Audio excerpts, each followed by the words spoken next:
So let's start with the great road to fame. So Fame is a product that we have built. So Fame is a sister concern company. I am from To The New Digital. It's India's IT company. We have almost, I guess, 170 plus Groovy Grails developer working at To The New Digital. And I'm here to present a talk on Fame, how we built and architected this application, and yeah, how Fame flourished and is faring. So, something about me. Who am I? So my name is Chandan Luthra, and here's my Twitter handle, some LinkedIn profile, and representing To The New Digital, lover of Groovy and Grails. So I've been working with Groovy and Grails from last 7.5 years.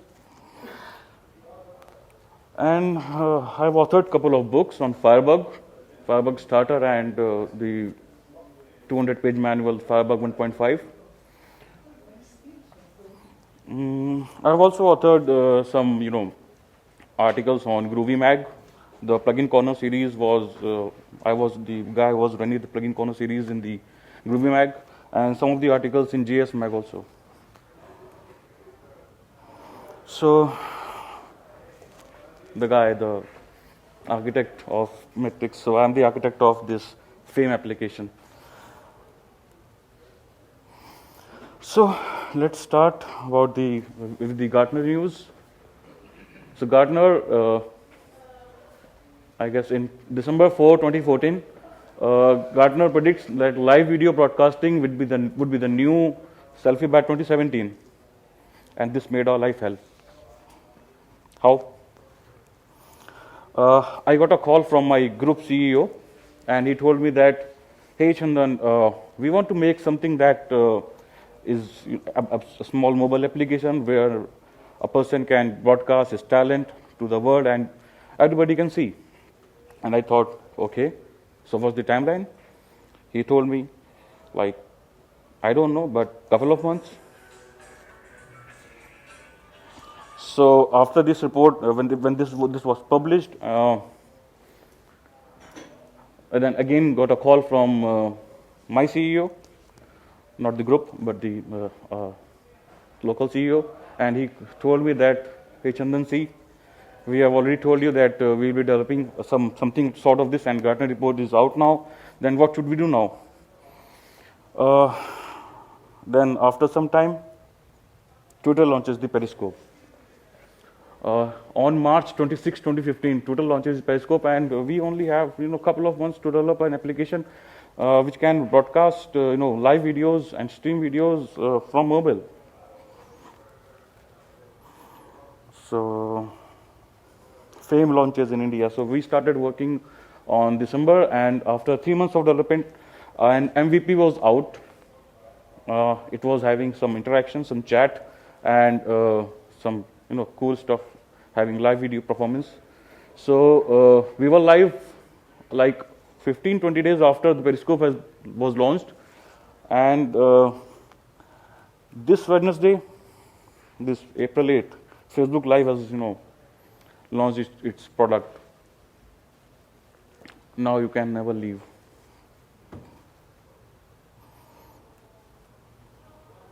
Yeah, so there are some facts. So Periscope was initially launched with iOS only, but in May 26th it was launched with Android, and Fame was launched on 15th April, and we were on both Android and iOS. So it was the mobile first application. We target the mobile platform first, and later on in December we target the web platform. So it was a huge duration between the mobile launch and the web launch. So here are some terms that I would be using. DVR. So it's all about the video domain terminology, apart from the Groovy Grails Java stuff.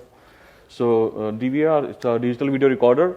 It is similar to the recorder that you have in homes, the set-top box, which record the live streaming videos and resides in the application and resides in the set-top box memory. Encoder Encoder is a software program, or it can be hardware too, which compress the video to a standard format so that it can be streamed over a network. Transcoding. Transcoding is similar to encoder. So converting a given video input into a digital format that is compatible with most our devices and web players. So some transcoding part is done. So what we are doing here is, okay, next is RTMP. Everybody knows the real-time messaging protocol, and there is also one promote protocol, RTSP, the real-time streaming protocol. I guess everybody would have heard about this. HLS, we have used HLS protocol for streaming, for broadcasting the videos. It's the Apple's protocol. Its full form is HTTP Live Streaming Protocol. So the protocols like RTSP or RTMP works on UDP, Unreliable Protocol, but this HLS protocol works on the HTTP streaming. So it's a TCP/IP protocol-based streaming. OTT platform, over-the-top delivery of audio and video over the network, over the internet, similar to YouTube. Beam. So this is our term that we have given to the stream. So when we talk about streaming in the FAME application, we talk about beam. Like, what is your beam? What's the beam name? What's your title of the beam? And the last, there's adaptive bitrate. So you must have seen that whenever you have a low bandwidth, the video quality from the YouTube coming from YouTube gets degraded. So this is known as the adaptive bitrate. It automatically adjusts to the video quality depending upon the bandwidth. So here are the contents that I'll be discussing. What is FAME? The need, the solution, some key components, evolution, and the future of the FAME. So here's a little video that I'm going to show. I don't know if voice will be audible with this HDMI port or not. Sholay being the greatest film ever. And then there is, of course, a film called Pollution. I don't know if you've seen it, with Mahmood Saab and also. These three films I really like. And recently... this is the audio. Where I know I like lots of films. I like beaming many more than 5, but Jaane Bhi To Yaaro, I really loved while I was growing up. And so this is a recorded video, but at the time when he was beaming, so the viewers were getting interacted with him through some chat and stickers, so that they can ask questions like, what's your upcoming movie, and how would you feel about the upcoming movie and all. And she says, hi SRK, my earliest and most favorite memory of films is of you as Vicky in Bazigar. What personal memory are you a fan of? Not from the film Bazigar, huh? Just otherwise, in person. Okay. Supriya. Yeah. Hi. So yeah, this is the video. So the idea was behind the app was to make it more interactive and user friendly, so that anyone can go live with a simple click of a button, and the stream is talent to the world and the viewers. So in few words, FAME is a platform that allows users to broadcast themselves live. How FAME is faring? So we have 3 million plus monthly average users, and 170K plus daily average users. Watch hours, so like this is the total watch hours that everybody is watching a video. It's more than 70K plus, more than 70K per day. So here are the total followers, 4.5 M. Interactions include chat, the stickers, and the likes, the dislikes. So the total interactions are 15 million per day. So, and we have launched in multiple countries. So India was the first, next was the Indonesia, and the third one is in Thailand. So we have presence in all these 3 countries. Some key milestones. So some Bollywood events we covered, some entertainment events, some brand promotions, and some movie promotion and celebrity shows. These all were the things that we achieved in the milestones. So I'm discussing about the need. So the vision was like FAME approached TTF to the new digital. The FAME is our sister concern company, as I already told you. It approached to the new digital. To the new digital is the software development company to build a live video platform with an aim to disrupt and democratize the talent discovery system. So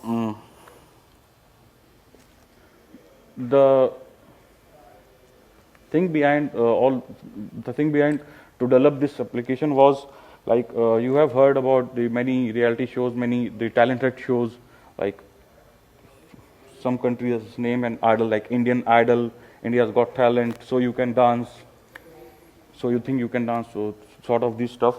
So us group CEO wanted to democratize the app and break the monopoly of these systems, so that people can broadcast their talents, and instead of talent approaching the opportunity approaches the talent. So this was the idea behind the scenes, and we will also see how this happened actually.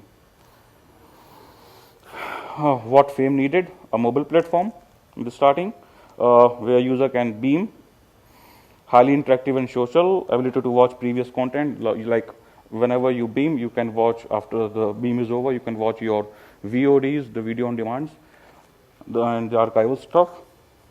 Personalized content, views on web behavior, yeah. So we have also did some personalized content. We served some personalized content after some recording the user behavior, the patterns we saw. So, and the regionalization, like if I'm in India, I want to see some local stars. If I am in Spain, I want to see some local stars of Spain, so that I can interact them easily. So this was done. And international reach yet hyper local, yeah, this I already told you. Challenges: small turnaround time. So MVP was like proposed in less than 3 months. So at that time we were like, hey man, how can 9 women can deliver a baby in 1 month? So the challenges were like minimal latency and adaptive quality, real-time chat.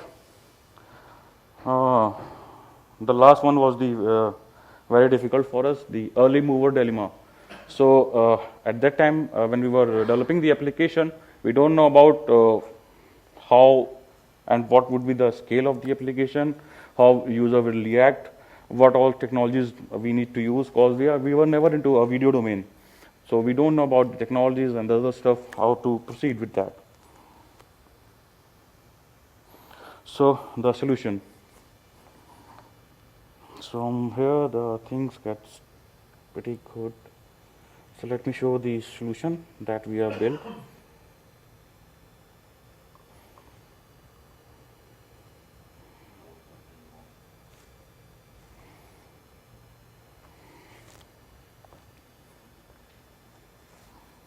I don't know if internet is working.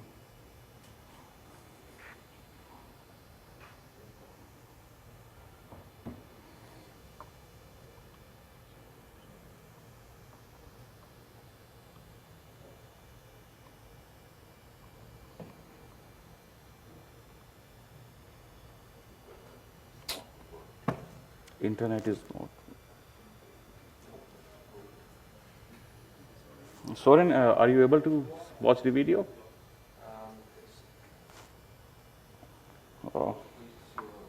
Mostly zero. So Soren has volunteered himself to stream the video, so he was streaming live, and I was about to show the video of what is happening around here in the application.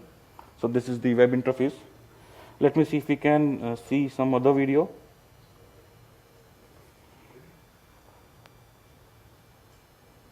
It's really very slow, dead slow almost.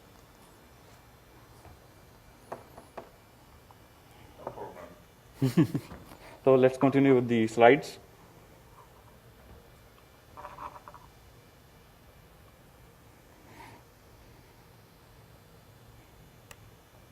So this is the story so far. We have launched in the April, May last year. Then we have introduced some stickers, some hashtag, carousel control. In August and September, we revamped the go live experience. 17 on the videos was there.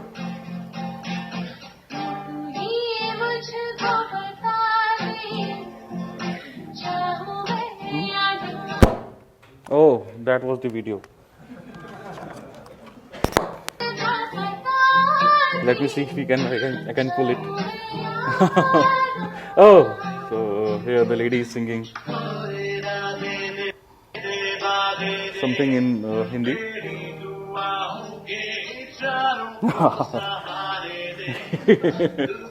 So this is the live video that these guys are streaming from their house. And let me just see if I can pull up the chat. So on the right side, you can see that the viewers are, getting interacted with them. Please play my song. This song, they are requesting their songs.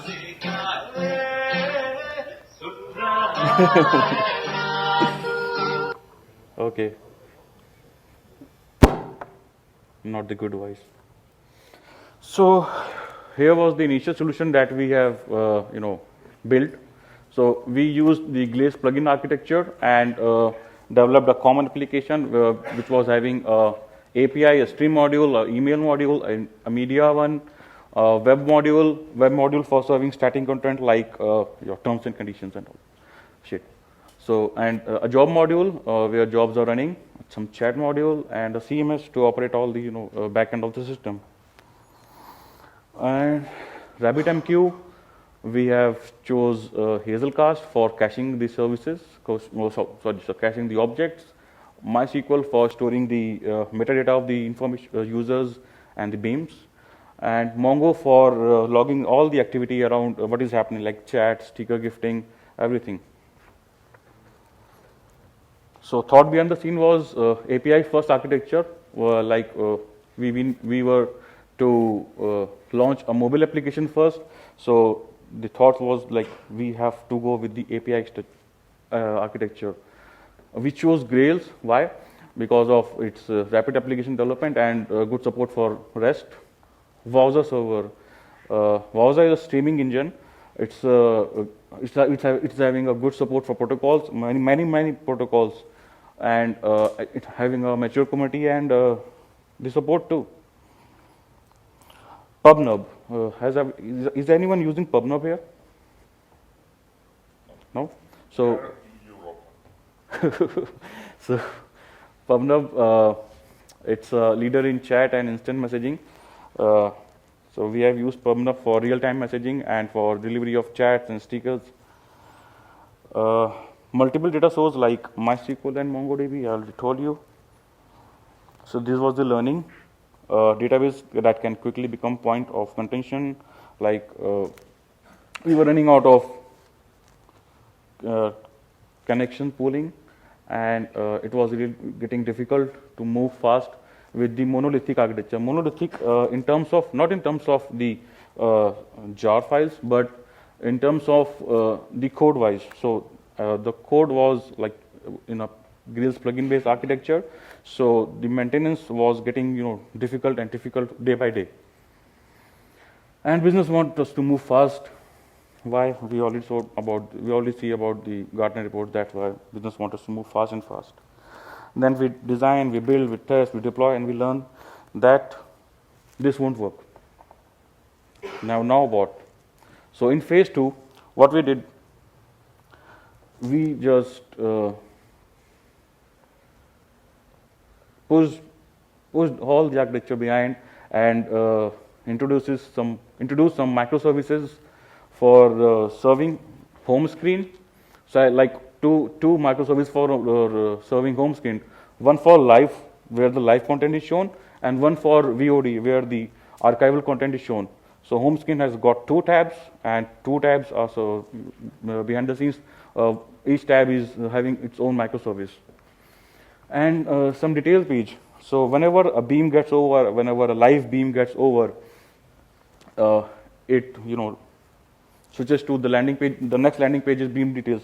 So the load was heavy, and we thought we should have a separate microservice for beam details.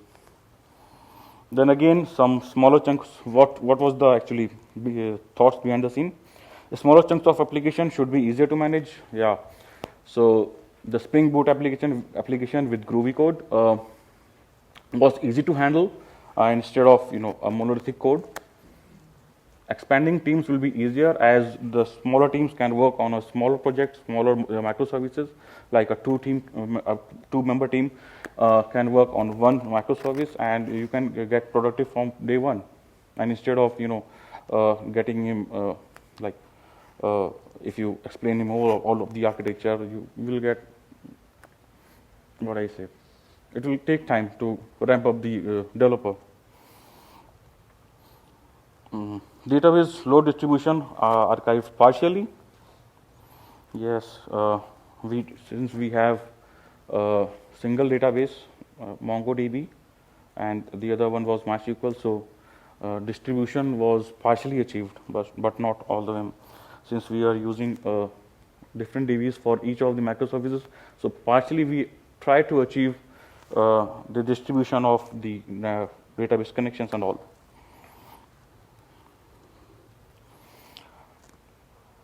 And we learned some more things.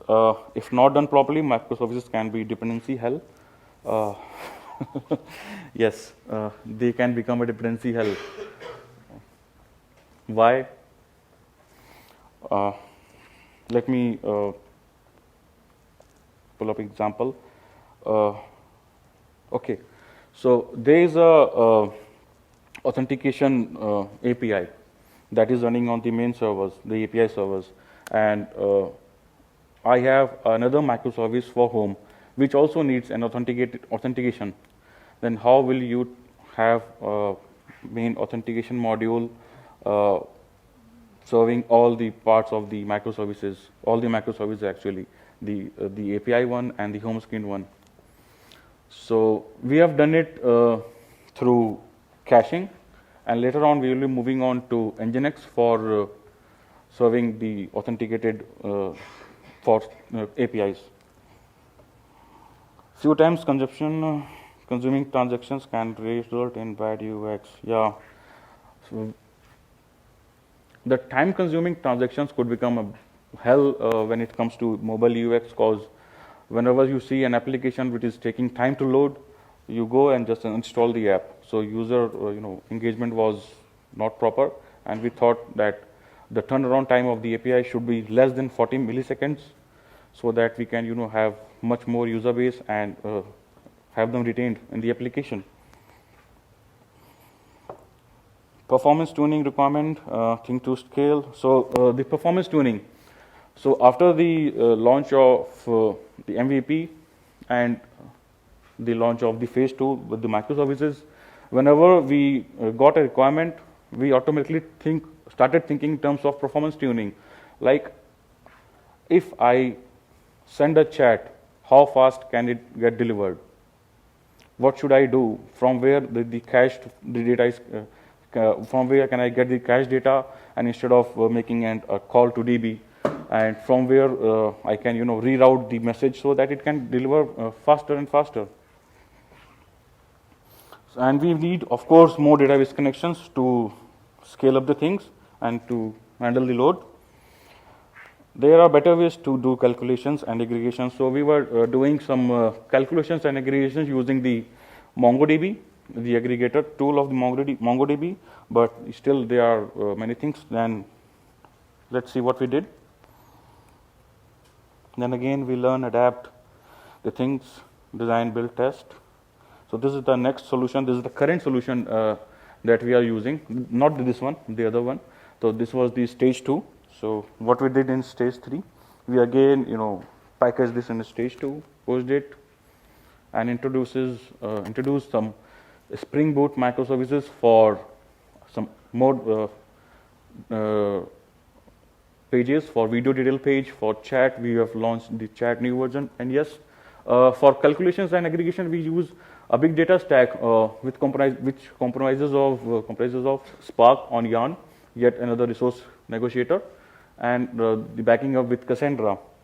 So by using this, we were able to calculate crores and crores of records, millions of records, I can say in longer less than 1 or 2 seconds. So it was the real-time calculations was done on that was done by Spark and was getting stored at Cassandra. And yes, we launched our web module, the web interface, through AngularJS because we already have an architecture which was built on the APIs, an API-related architecture. So Angular was the best fit for us, so that we can reuse those APIs for serving the web interface. So APIs are common for web interface and the mobile interface.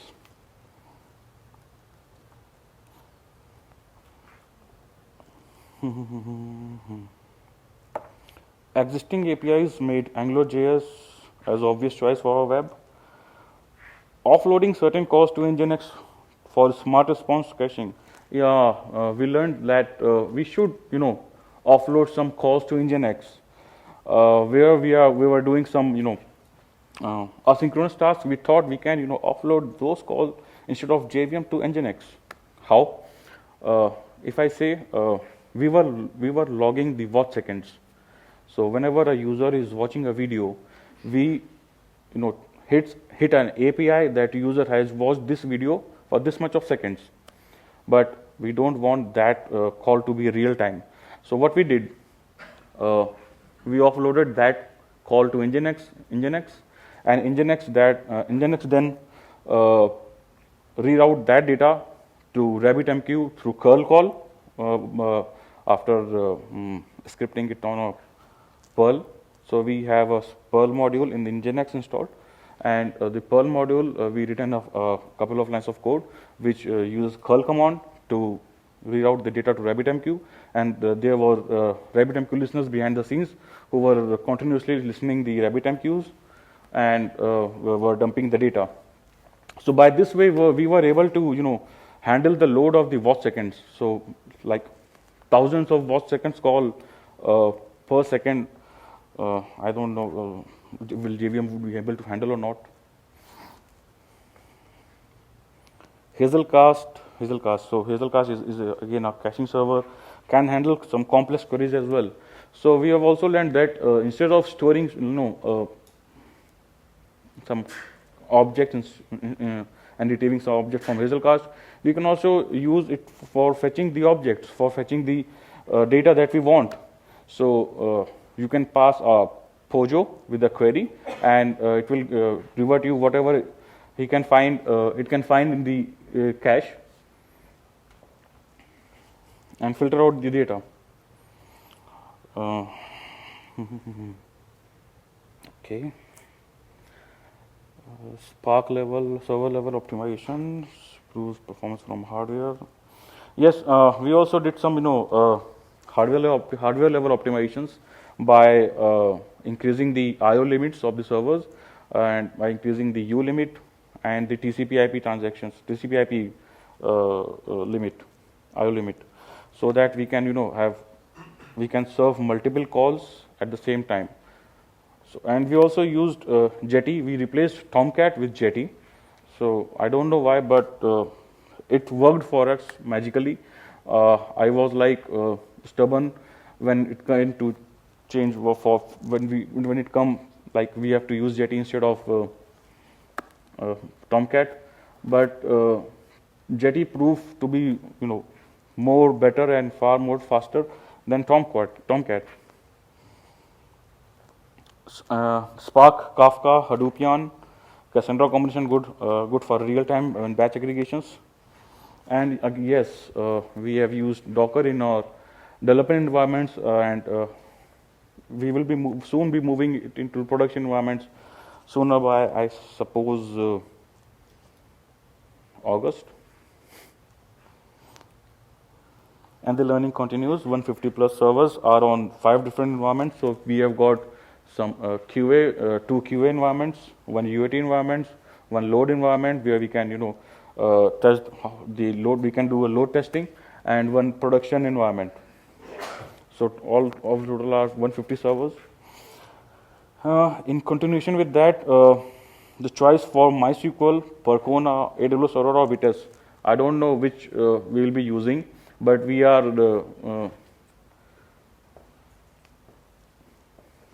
comparing.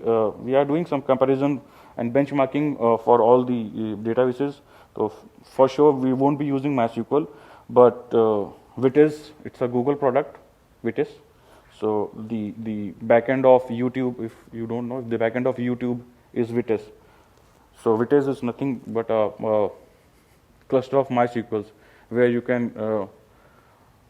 can make 160,000 write calls per second. MongoDB improvements, we did some sharding and application so that we can have much more scale. Grails 3, we haven't moved on to Grails 3, but we are planning to move our application or some microservices onto Grails 3. Real-time monitoring, we have used some third-party tools for real-time monitoring that I will be showing later in the slides. And a relentless, faster encoding mechanism for live streaming and viewing. So from end to end, when a stream starts from mobile device and gets delivered to the other mobile device, it takes about 40 seconds or 30 to 40 seconds time duration. So we are working on that, and we are thinking of to minimizing it to 10 seconds or 15 seconds. Personalization, nothing. So yeah, here comes the other thing. This is the overview of what we are doing for video domain enthusiast. If you want to know what we are doing nothing but streaming a RTSP protocol, RTSP stream to Wowza Media Engine and generating an HLS and delivering it to the endpoints. So behind the scenes, this is in detail. This is the detailed architecture that we are doing. So from mobile devices, RTMP stream is going up to the Wowza servers. Then the recording is happening. The transcoding is done. So transcoding then generates multiple bit rates, like in 140p, 160p, 240p, 360p, 480p, and 480p is the maximum that we are transcoding. So all the bit rates are then ingested to the Limelight server, the Limelight CDN, and which at the end gets delivered to the mobile application. For serving the VOD content, we are recording the streams and saving it into the S3 buckets. Later on, we are using some hardware transcoder. So Elementor is the hardware transcoder. So what it does, it transcodes all the archived videos into different bit rates, and it stores it in the S3 bucket, from where we used CloudFront CDN to serve it to the mobile application.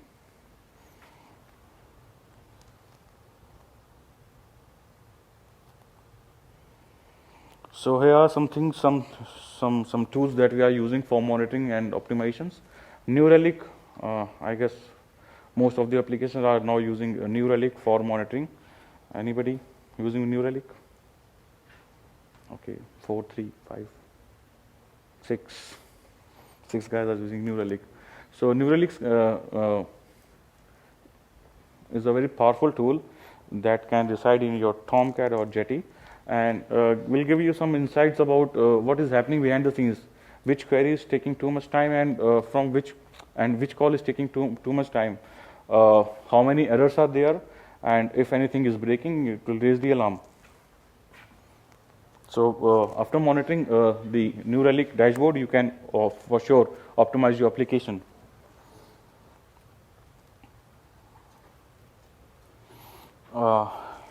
Apps Flyer, we are using Apps Flyer for mobile application, and from where we get to know that how many installs are getting done, and how much users are on the application, the mobile application, real time, and you can run some campaigns through Apps Flyer too.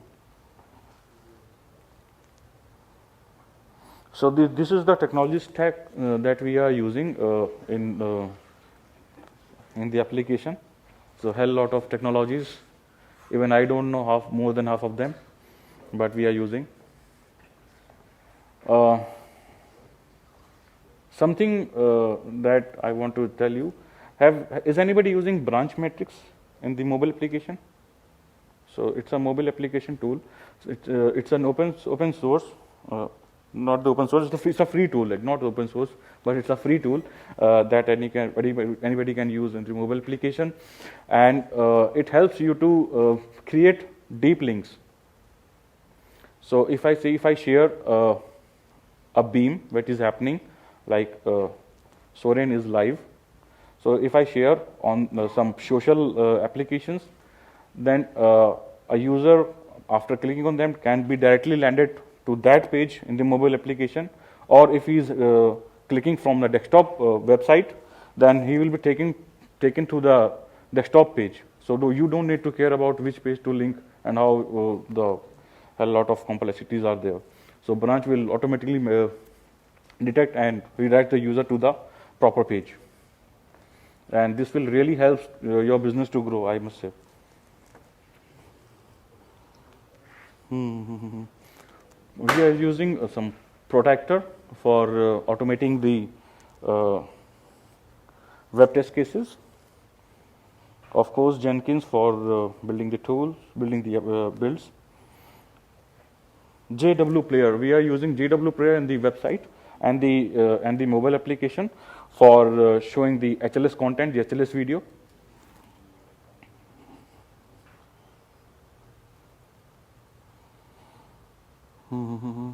We have used prediction.io in the past for serving the recommendations, but we just banished that. It was not working for us. So some key components, I guess 4 minutes are left. Some key components, live streaming and chat. This is the live streaming, this is the landscape mode, and that's the vertical mode. How user can see, it's similar to the YouTube, but with a chat, live chat. So these are the technologies that make it possible for streaming and the chat. So for chat, we are using PubNub for delivering the messages. Where is the hell PubNub gone? Oh, there. And search, we have used Elasticsearch in the backend, RabbitMQ for synchronizing the database and the Elasticsearch, Mongo, of course, storing these things, and Grails. Fame Talent League, so it's a contest that we run, and there is some prize money. Every day you can win a mobile phone and the car in quarterly. So it's like how much score is your, and the top scorer gets some prize. So here we use the Cassandra one, the Spark cluster, the big data stack. So, and the Kafka, of course, for communicating between the Spark cluster and the application. So evolution future. So this is the road ahead. Regionalization, we have achieved regionalization for the local contents, but it's not perfect yet. We are working on it. Monetization, we will be starting some gifting options, gifting stickers, so that performer can get something, you can earn something, and user engagement becomes more and more. Collaborative beam, so that collaborative beam is like beam within a beam, a stream, like combination of 2 or 3 streams into a one video. So we are working on that. Some private beaming, like the Facebook and Facebook does, so that you can broadcast to the limited number of people. Gamification, so that you can earn some points and give them gratification for engagement. And anything else? Time for questions. 2-3 minutes left. Funciona. Sì, funziona. First of all, my best compliments. Thank you. I would like to some details on low bandwidth. Okay. So for lower bandwidth, what we did, we have introduced actually the adaptive bitrate quality in the encoder itself from the mobile encoder, in the mobile application. So what it does, it adjusts according to your bandwidth, internet bandwidth, and there's some formula. If bandwidth is this much, then adaptive bitrate would be this much, and but the quality and the frame gets degraded. So if I say quality degraded, it's like picture will be much more, the video will be much more pixelated, and but audio would be clear, and there will be some frame drops, like a second of frame can be dropped. And for delivery side, this was the upload side, and for the delivery side, we have always, of course, used the adaptive bitrate of Wowza. It provides you the transcoding facilities so that you can generate multiple video bitrate, and depending upon the bandwidth, the player adjusts according to that bitrate. But you should have something, a minimum of like 100 kbps connection to stream and watch the video. Simply in Italy, out of the great cities, the bandwidth mobile is very, very low. Yes, yes. So for 2G connection, I suppose you can only watch the videos, but you cannot stream the videos on 2G connections. Hi. You're using a bunch of technologies there. So how are you doing coordinating authentication? Are you using cookies or sessions, or you've got your PubNub and all these other servers, and they're all working kind of with microservices. So how's authentication, or how are you doing it from a user point of view? Token-based. It's a token-based authentication. So we are storing a token in the cookies, and we are using this to authenticate the things.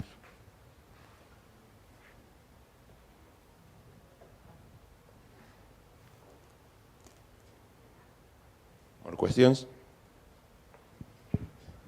Okay, done. Thank you.